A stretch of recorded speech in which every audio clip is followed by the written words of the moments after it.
Venting is a key part of getting proper airflow in any space, but especially in an RV. If you find you have hot or cold spots regularly, a small vent is the perfect solution. This 4-inch duct vent has a 360-degree rotating grill so that you can get the right amount of airflow at any time. It also has adjustable lurves, which are the slats that adjust to limit or add airflow, as well as preventing debris and animals from getting inside. No matter what the airflow issue is, you can adjust the vent to get the perfect place. Getting too much? Just adjust the lurves and slow the flow from the vent. Feeling a little stuffy? Open them up and let the air flow.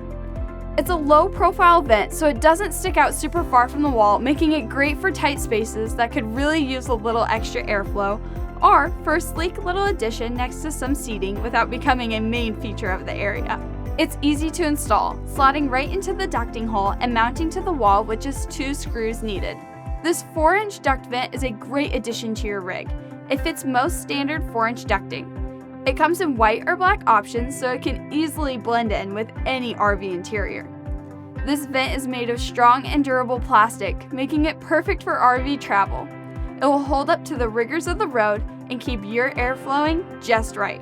Do you need airflow but lack the ducting to make it happen? Not to worry, we carry several options of 4-inch ducting that fits perfectly with this vent. A quick weekend project can make your cabin feel like paradise. The dimensions for this product are up on the screen if you'd like to pause and take a quick look. If you'd like to learn more about this product, go ahead and click the link in the description below. And remember, when you're rolling down the road, roll with RecPro.